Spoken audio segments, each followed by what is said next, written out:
खुशामदीद दोस्तों, मैं Mohammad नूरुज़्ज़मा learning English में इंग्लिश ट्रांसलेशन में एक फिर नए वीडियो के साथ हाजिर हूँ।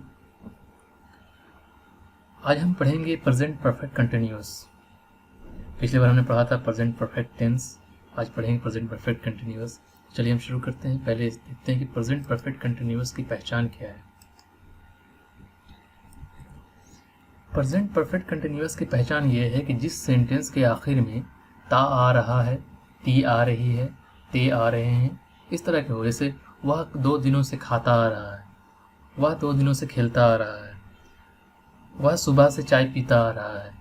तो कोई भी टाइम पीरियड हो, जिसमें टाइम पीरियड हो, उस तरह के सेंटेंस में, और जो टाइम पीरियड चल रहा है, अभी तक ख़त्म नहीं हुआ है बल्कि चलता रहा है, तो उसमें हम प्रेजेंट परफेक्ट कंटिन्यूअस सेंटेंस कहते हैं।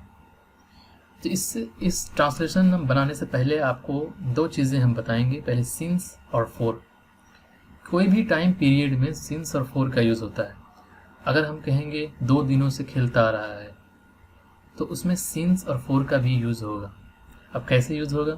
जैसे अगर कोई निश्चित समय, यानी कि बिल्कुल टाइम हमें पता हो, उसमें सिंस लगेगा। जैसे मंडे, हमें पता है कि मंडे, वह मंडे से खेलता आ रहा है। सिंस मंडे, सोमवार से, ठीक है। वह 1947 से क्रिकेट खेलता आ रहा है, तो सिंस 1947। जब हमें कोई भी टाइम पता हो, पीरियड पता हो, आवर पता हो, टाइम पता हो, डे पता हो, ईयर पता हो, तो हम बता सकते हैं। उसमें हम सिंस यूज़ करते हैं। लेकिन अगर हमें पता नहीं हो, जैसे वो 2 घंटे से खेलते आ रहा है, कौन से 2 घंटे, 2 से 3 बजे तक या 4 बजे तक या 5 बजे तक, कौन से 2 घंटे हमें पता नहीं है, तो उसमें फॉर लगेगा। वो 3 सालों से ये खेलता आ रहा है, तो हमें पता नहीं कौन से 3 साल, तो उसमें फॉर लगेगा। जिसमें पता नहीं हो उसमें फॉर लगेगा, जिसमें पता हो उसमें सिंस लगेगा। चलिए हम आगे पढ़ते हैं।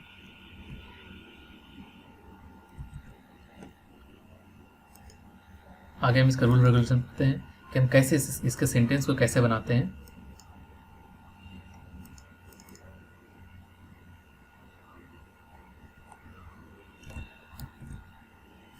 ठीक है, तो यहाँ पर हम अब बताएंगे आपको कि हम जानते हैं कि हर सेंटेंस को हम 4 तरीक़ों से बनाते हैं। तो पहला तरीका ये है पॉजिटिव सेंटेंस। इसका पॉजिटिव सेंटेंस कैसे बनाएं? जैसे वह 1 घंटे से पत्र लिखती आ रही है, तो इसका सब्जेक्ट रूल जो है subject plus have has plus been. अगर कोई चीज़ होता आ रहा है तो उसमें बीन लगाते हैं। याद होगा कि आपको पहले मैंने बताया था विल बी, मैं डॉक्टर बनूंगा या मैं डॉक्टर होऊंगा, तो बी लगाते हैं। लेकिन ये होता आ रहा है तो बीन लगेगा। उसके बाद रहा रही में वर्ब फॉर लगता है। उसके बाद ऑब्जेक्ट। वह 1 घंटे से पत्र लिखती आ रही है, वह का शी। अब लिखती आ रही है तो हैज़ बीन राइटिंग, ठीक है। वो पत्र लिखती आ रही है, सेंटेंस है, लिखना है तो हैज़ बीन लगेगा। लिख रही है तो राइटिंग होगा। क्या लिख रही है? एक पत्र, तो ए लेटर। लेकिन कब से? 1 घंटे से। एक पत्र से पहले क्या हुआ? 1 घंटे से। For an our. लेकिन अगर रहता यहाँ पे 1 साल से तो फॉर एन ईयर। अगर होता फॉर ईयर, अगर होता कि मंडे से तो सिंस मंडे, 3 साल से, या फिर जनवरी से तो सिंस जनवरी, 1947 सिंस 1947, ऐसा लिखा रहता। ठीक है। अब आते हैं इसका नेगेटिव। नेगेटिव में वही है, सिर्फ नॉट लगाना है। वह 1 घंटे से पत्र नहीं लिखती आई, बस she has not been writing a letter for an hour. ठीक है। इसका इंट्रोगेटिव कैसे बनेगा? इंट्रोगेटिव जिसमें शुरू में किया आ जाए, तो बस वही करना है। हैव शुरू में, हैव या हैज शुरू में पहले आ जाएगा, बस बाकी सब कुछ सेम टू सेम वैसा ही रहेगा। Have has plus subject plus been plus verb for plus object. अगर नॉट रहेगा तो have has plus subject plus not plus been plus for plus object. क्या आप सुबह से कॉफ़ी पीते आ रहे हैं? तो हैव, फिर सब्जेक्ट क्या है? यू है, तो यू है तो हैव लगेगा। ही रहता हैज़ लगता, ठीक है। फिर बीन, फिर वर्ब फॉर ड्रिंकिंग, फिर क्या पीते आ रहे हैं? कॉफ़ी पीते आ रहे हैं। कॉफ़ी कब से? सुबह से, तो सिंस मॉर्निंग।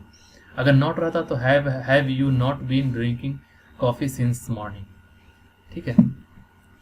अब आते हैं डबल इंटरोगेटिव, यानी कि जिसमें क्या, क्यों, कैसे हो। हम आधे घंटे से कहाँ जाते जा रहे हैं, यानी कहाँ जा रहे हैं, चलते जा रहे हैं, कहाँ चलते जा रहे हैं।